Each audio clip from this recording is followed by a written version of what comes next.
I'm shaking. Let's have a look. And what chapter? Table, what are we looking for, guys? Table 32 or 34 it is, isn't it? For God's sake, I can't do this.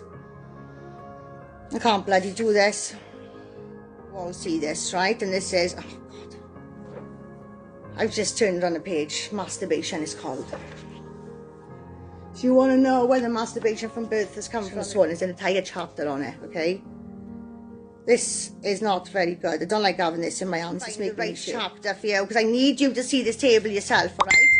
This is your child sex education. If you don't believe me, oh, I got it, 157. All you got to do, right, is look. The Kinsey Institute is not a secret organisation. It's actually... They are like chief advisors to UNESCO, right? Where your sex education, guys, right? So this education is still active. These people are advising UNESCO now. Who Mark Drakeford absolutely loves a fiver, right? I wonder what that could be.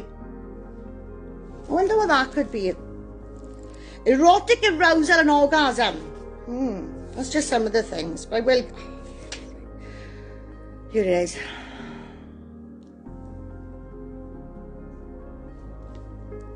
So I want to know how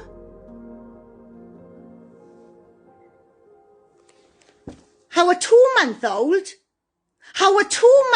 child can have sexual pleasure, right? This forms the basis of your sex education. Let's have a look. Right, so 2 months old. And it's also got as well the amount of time these kids were stimulated for. So what they did, they actually provided these paedophiles with a chart, right? And that's what they call science. And they were given instructions on how to fill in this chart. They had a stopwatch. They describe in this book how those kids responded to their orgasms. They were being tortured, all right? They were being absolutely tortured. Let's have a look. Some of them, guys, were stimulated for an entire 24 hours. 2 months old, 3 months old, 4 months old, 5 months old, 8 months old, 9 months old, 10 months old, 11 months old, 12 months old. 12 children are 10 months old. 10 cases did not reach climax. 2 cases reached climax. Those 2 cases, that's your kids' sex education, right? If you think this education is not in force now, they're still collecting this data. They are still collecting this data, guys, right? And now a page from our Sunday Morning Almanac, June 23rd, 1894, 125 years ago today. The day sex researcher Alfred Charles Kinsey was born, in Hoboken, New Jersey. A trained biologist, Kinsey achieved fame, even notoriety, in the 1940s and 50s, with a pair of best-selling books about male and female sexual behavior. Controversial research he defended on scientific grounds. I discovered that there was practically nothing known about human sexual behavior in comparison with what we knew about the sexual behavior of other animals. His occasional reliance on the accounts of admitted child abusers. Still, he's widely hailed as a trailblazer in a previously taboo field. Alfred Kinsey died in 1956 at the age of 62. Today, the research he pioneered continues at the Kinsey Institute at Indiana University in Bloomington.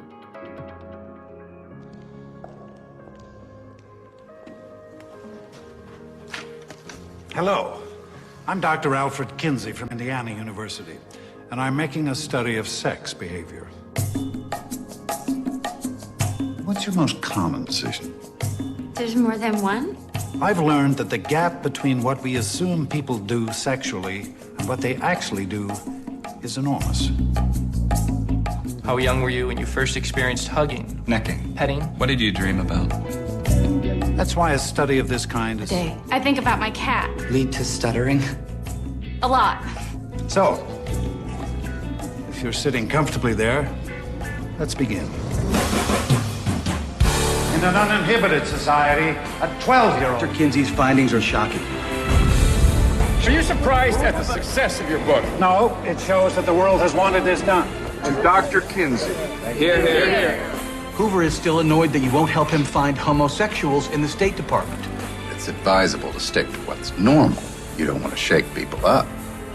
Of course not. Project with a noted scientist named so-and-so. He hoped to get 100% participation from the group. And so these other gals came rearing out to talk us all into being part of the 100%. And the last one that I remember who didn't really want to go in had to be coerced pretty much, because once they told her it was scientific research, she went. And then someone comes along and steals their innocence. Mine was stolen in the home. But now, on the streets, they're not safe. How old were you when you met Dr. Alfred Kinsey? It was probably in 1943 or so. I didn't know who he was. All I knew was that my dad was very excited about taking me there for an interview. You ask, what would the American public say if they actually understood the background to what became the sexual revolution, a sexual psychopath? Do you ever remember your father molesting you with a stopwatch? Yes. If the American public knew that Kinsey worked with a Nazi pedophile and encouraged his rapes of children, and possibly even and eventually the murder of this one little girl. You and I are going to be doing some experiments. This man was the singularly most important individual in the decriminalization of every single law that we had ever had that protected women and children.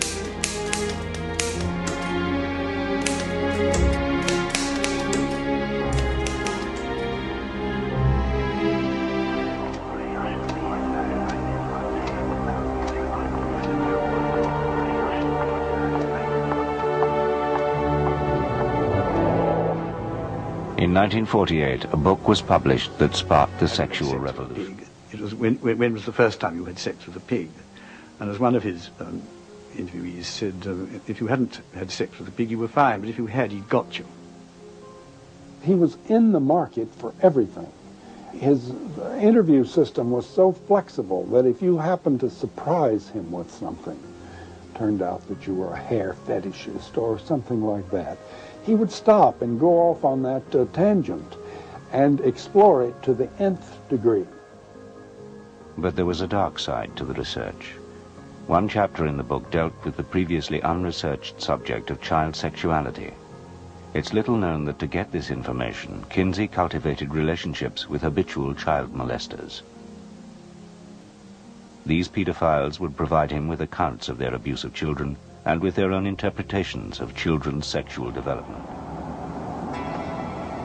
In June 1944, Alfred Kinsey left Indiana on an 1,800-mile trek across the southwestern United States. Anything was a sexual object for him. He was interested in having sex with men, women, and children and animals. And he just was curious to see what would happen. His first sexual contact was overt intercourse with his grandmother. He had looked up his family tree. There were 30, I forget how many, 33 or 38 members. He had had almost all of them.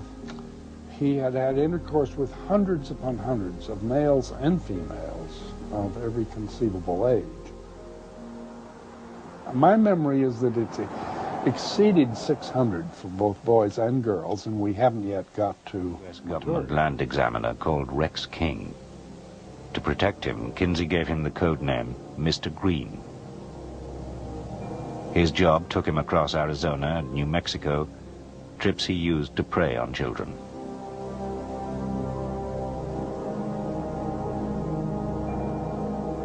He molested at least 800 boys and girls, recording the details in explicit handwritten diaries.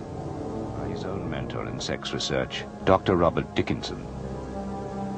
Dickinson had collaborated with the pedophile for several years and taught him how to record his child abuse in scientific detail. Ordinary behavior anyway. Dickinson couldn't have stopped him from being a pedophile. Do his ordinary behavior anyway. Dickinson couldn't have stopped him from being a pedophile.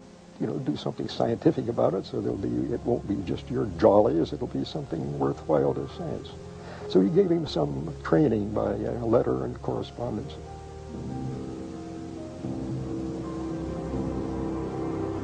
experimented with babies against him. He was never arrested for anything. All the children thought he was wonderful. All the mothers thought he was wonderful.